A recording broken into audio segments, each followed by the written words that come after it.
देखिए 2025 में वह वहां तक हैं कि जहां तक वह अगर किसी भी घटक दल के साथ लड़ते हैं, अभी तो वर्तमान में वो एनडीए में ही हैं, तो वह फायदे में ही रहेंगे।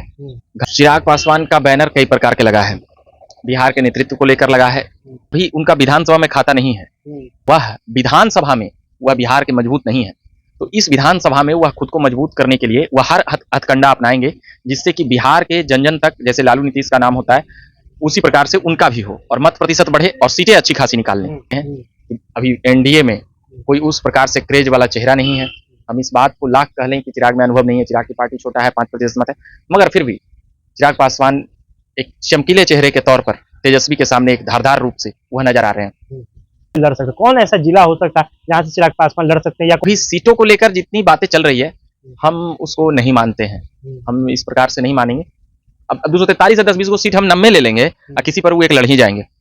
सबसे बड़ी बात यह है, एक नया मैसेज देने की प्रयास किया जा सकता है। तो यहाँ पर जनरल सीट से लड़ने के लिए लड़ेंगे तो एक सामान्य जातियों में जाएगा कि हम सर्व जाति, सर्वहितैषी और सर्व स्वीकार्यता वाले नेता हैं, ये मैसेज। तो क्यों करे त्याग, तो जितना प्रेशर बना लें, जैसे लोकसभा में हुआ है, एक बार 8 जनवरी को संभवतः 2024 को स्पीच दिए और उससे एक संदेश गया, जैसे वैशाली और हाजीपुर की तरफ दिए थे वह, तो 5-5 सीटें मिल गई, चाचा जी को एक भी सीटें नहीं मिली। नमस्ते, झकास भारत आप देख रहे हैं। अभी हम लोग बात करेंगे चिराग पासवान के राजनीति की। 2025 में चुनाव होने वाला है और मुश्किल से 1 से 2 महीना और बचा है घोषणा होने में चुनाव का। इससे पहले चिराग पासवान की पार्टी लोक जनशक्ति पार्टी रामविलास के द्वारा या उनके नेता के द्वारा कई ऐसे बैनर पोस्टर पटना के सड़कों में लगाए गए जो उनको, चिराग पासवान को बिहार का भविष्य बताया जा रहा था, बिहार के मुख्यमंत्री का चेहरा बताया जा रहा था। तमाम बातें हम लोग समझेंगे युवा पत्रकार रविकांत जी से, क्या कुछ कहते हैं चिराग पासवान की राजनीति को लेकर। पहले तो बहुत बहुत स्वागत है आपका। जी बहुत बहुत धन्यवाद आदित्य। चिराग पासवान की राजनीति को 2025 में आप कहाँ देखते हैं? देखिए 2025 में वह वहां तक हैं कि जहां तक वह अगर किसी भी घटक दल के साथ लड़ते हैं, अभी तो वर्तमान में वो एनडीए में ही हैं, तो वह फायदे में ही रहेंगे। घटक दल के अगर साथ जाएंगे तो निश्चित तौर पर अभी उनका विधानसभा में खाता नहीं है, मतलब विधायक नहीं है, मेरा कहने का मतलब यह हुआ। सांसद वह लगातार 3 टर्म से अच्छी खासी जिता ले रहे हैं, बिहार में तीसरी पार्टी या दूसरी पार्टी जो वह बन रहे हैं।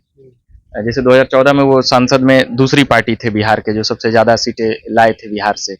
2019 में वह तीसरी पार्टी थे, 2024 में भी वह तीसरी। तो इस प्रकार से वह विधानसभा में वह बिहार के मजबूत नहीं है, तो इस विधानसभा में वह खुद को मजबूत करने के लिए वह हर हथकंडा अपनाएंगे, जिससे कि बिहार के जन जन तक, जैसे लालू नीतीश का नाम होता है, उसी प्रकार से उनका भी हो और मत प्रतिशत बढ़े और सीटें अच्छी खासी निकाल लें, ये उनका उद्देश्य। अच्छा, एक बात और चल रही होगी, शाहाबाद से चिराग पासवान के चुनाव लड़ने की बातें लगातार चल रही है।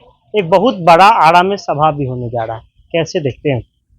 देखिए आरा के सभा से कई कयासें लगाई जा रही है, उसमें ये हमने आपने कहा तो हम ये पहली बार जाने कि शाहाबाद से वो लड़ना चाहते हैं। इससे पहले ये चल रही है। इससे पहले हाजीपुर से चल चुकी, इससे पहले जमुई के से चल चुकी, सिकंदरा और भी जगह, फिर इसके बाद फिर यहाँ वहाँ, तो अभी बातें चल रही है। तो आरा की तरफ क्या है, उधर शाहाबाद की तरफ ठीक है। और सबसे बड़ी बात है कि जनरल सीट से उनकी जो दावेदारी और बढ़ोतरी जो चल रही है कि जनरल सीट से वह लड़ें तो काफी बेहतर होगा। और भी जो दलित, पिछड़े और सामान्य कैटेगरी की जो बातें होती है, उस तमगा से भी वो हटेंगे कि हम दलित सीट से नहीं, हम सामान्य सीट से जीत कर आए हैं। सबसे बड़ी बात यह है, एक नया मैसेज देने की प्रयास किया जा सकता है। तो यहाँ पर जनरल सीट से लड़ने के लिए लड़ेंगे तो एक सामान्य जातियों में जाएगा कि हम सर्व जाति, सर्वहितैषी और सर्व स्वीकार्यता वाले नेता हैं, ये मैसेज देना है वहां से। बाकी 243 सीट है, वह है जिस सीट से भी चाहेंगे, लोकतांत्रिक रूप से हमेशा सबको अपना फ्रीडम मिला हुआ है, भाई लड़ सकते हैं, उसमें कोई परेशानी नहीं। मगर बातें चल रही है, अभी कोई ऐसा कोई निर्णायक बातें नहीं हुई कि फलाना सीट ये वो, पहले तो अभी तय होगा कि कौन सीट किस में जाएगा, इसीलिए कई कयास हो सकते हैं अभी के हिसाब से। आपको क्या लगता है प्रेशर पॉलिटिक्स चिराग जी की पार्टी के द्वारा लगाया जा रहा है? पहले बैनर लगता है, उसका तुरंत नीतीश कुमार से चिराग जी के साथ उनके नेता मुलाकात कर लेते हैं। बिल्कुल, चिराग पासवान का बैनर कई प्रकार के लगा है, बिहार के नेतृत्व को लेकर लगा है, फिर जो अरुण भारती का जो पोस्ट था उससे भी कई चीजें साफ होती है, 25 की दावेदारी की।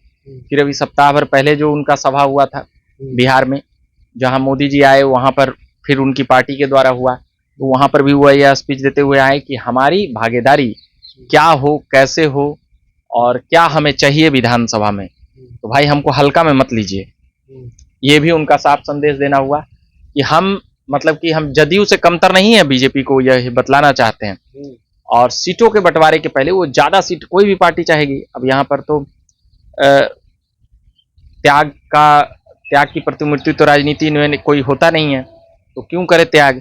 तो जितना प्रेशर बना लें, जैसे लोकसभा में हुआ है, एक बार 8 जनवरी को संभवतः 2024 को स्पीच दिए और उससे एक संदेश गया, जैसे वैशाली और हाजीपुर की तरफ दिए थे वह, तो 5-5 सीटें मिल गई, चाचा जी को एक भी सीटें नहीं मिली।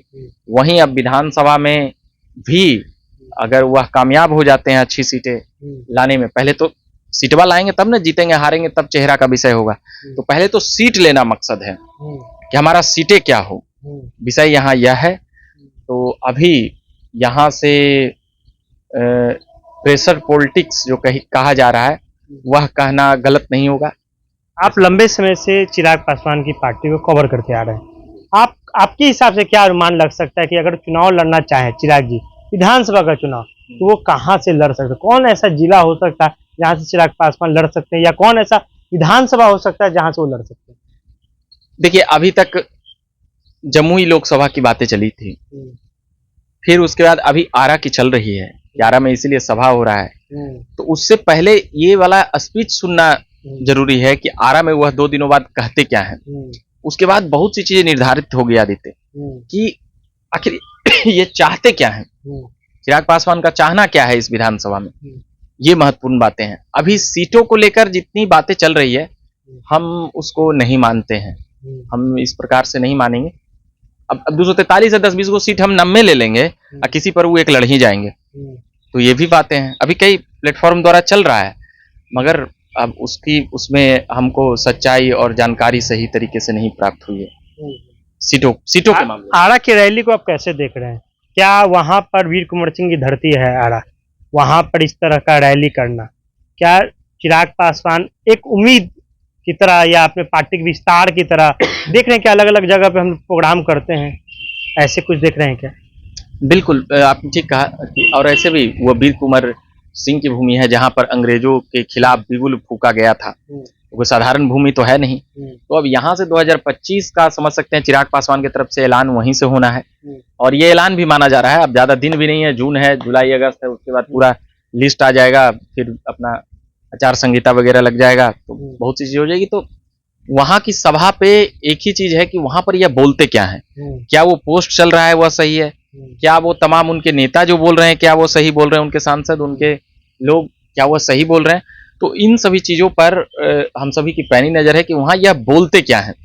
अगर उनका तेवर थोड़ा तल्ख होता है तो समझ लीजिए कि प्रेशर पॉलिटिक्स भी होने वाला है, उससे वो पीछे नहीं हटेंगे। अच्छा, एक आखिरी सवाल है, शाहाबादी वही इलाका है जहां पर एनडीए जब चुनाव लड़ती है लोकसभा में तो बुरी तरह, क्या हुआ आपने देखा होगा कि बुरी तरह फ्लॉप हो जाती है। तो चिराग पासवान क्योंकि यूथ भी है, नए चेहरे हैं, युवा चेहरे हैं, तो क्या शाहाबादी के भी कुछ दिन पहले नरेंद्र मोदी की भी रैली होती है वहां पर, तो क्या चिराग पासवान एक उम्मीद की तरह उन्हें देखने को मिलता है क्या? क्या आप शाहाबाद को आप लोग देखिए, एनडीए मतलब विशेष रूप से शाहाबाद को टारगेट करिए क्या कि वहां से हम लोग उम्मीद निकाल सकते हैं, कुछ सीटें निकाल सकते हैं? ये कमजोर है वहां पे भी।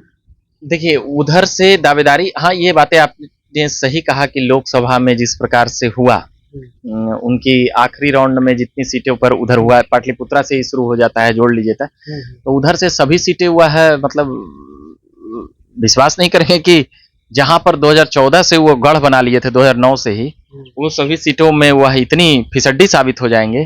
अब पाटलिपुत्रा हार गए, जो लगातार बीजेपी वहां से डंका पीट रही थी, आरा, बक्सर, सासाराम तक, उधर तक चला गया, औरंगाबाद हार गए। मतलब कोई सोच नहीं सकता था कि ये सब सीटें एनडीए हार जाएगी, मगर वो सब सीटें हारी।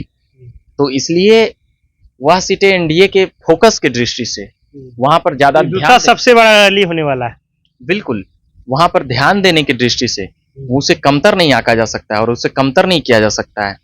तो उसे वह ध्यान चिराग पासवान के मन में भी है कि बीजेपी इधर कमजोर है तो हमको दे दे सीट, और और वह आरा बक्सर के एरिया में कई सीटें और कई उनके उम्मीदवार और दावेदार ऐसे हैं और इतने ज़्यादा हैं कि वहाँ से भाजपा की तरफ से भी ज़्यादा हैं और लोजपा रामविलास की तरफ से भी ज़्यादा हैं, एक पूर्व में एमएलसी भी रहे हैं।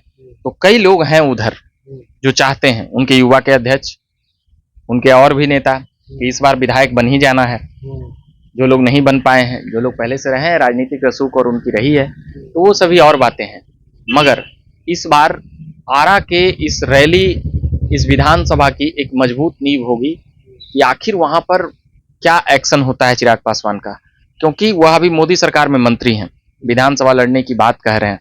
तो हो सकता है कि भभकी भी दे रहे हों कि लड़ेंगे लड़ेंगे लड़ेंगे, अंतिम में कुछ नहीं, अंतिम में फिर अब लड़ते हुए नजर नहीं। चिराग जी के पार्टी के द्वारा माहौल बनाया जा रहा है।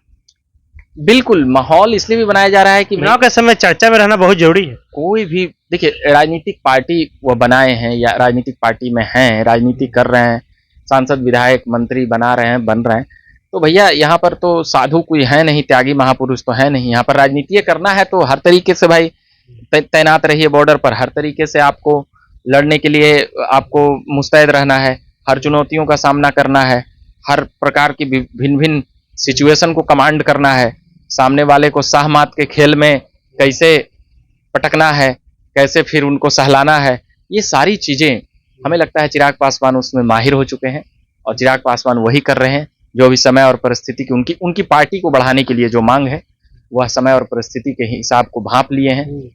अभी एनडीए में कोई उस प्रकार से क्रेज वाला चेहरा नहीं है। हम इस बात को लाख कह लें कि चिराग में अनुभव नहीं है, चिराग की पार्टी छोटा है, 5% मत है, मगर फिर भी चिराग पासवान एक चमकीले चेहरे के तौर पर तेजस्वी के सामने एक धारदार रूप से वह नजर आ रहे हैं। तो अभी हम लोग युवा पत्रकार रविकांत जी से बातचीत कर रहे थे। शाहाबाद में लोक जनशक्ति पार्टी रामविलास का रैली होना है। रैली की बहुत तैयारियां चली है, बहुत जोर शोर से तैयारियां चल रही हैं। इससे पहले लोकसभा होता है और लोकसभा के चुनाव में शाहाबाद का इलाका, क्योंकि पहले भाजपा और एनडीए का गढ़ हुआ करता था, वो इलाका शाहाबाद से सीधे इंडिया गठबंधन महागठबंधन की ओर चला जाता है। उसके बाद टारगेट करते हुए एनडीए गवर्नमेंट हो या चिराग पासवान की पार्टी हो, लगातार शाहाबाद के इलाकों में टारगेट कर रही है। जब पवन सिंह लड़े थे उसके बाद आपने देखा पूरा शाहाबाद के इलाका का क्या स्थिति हो गया था। औरंगाबाद जैसे, पाटलिपुत्रा जैसे बड़े बड़े क्षेत्र जो है, लोकसभा के क्षेत्र हैं, तमाम एनडीए गठबंधन हार गई थी। इसके बाद इस तरह का रैली जो करने जा रहे हैं चिराग पासवान, इससे पहले प्रधानमंत्री मोदी ने इस तरह की रैली की थी, क्योंकि कई लोग तो ये बोले थे काफी संख्या कम थी रैली में, लेकिन इसके बाद उस रैली के फीडबैक के बाद चिराग पासवान को वहां से रैली करना अब पड़ रहा है। और ये बातें भी लगातार चल रही है, क्या चिराग पासवान शाहाबाद के किसी इलाका से, या आड़ा हो चाहे जो इलाका है जो पूरा शाहाबाद का, क्या वहां से चुनाव लड़ सकते हैं क्या। तमाम विषयों पे हम लोग भी बात कर रहे थे युवा पत्रकार रविकांत जी से। मेरा नाम आदित्य कुमार है, बहुत बहुत धन्यवाद।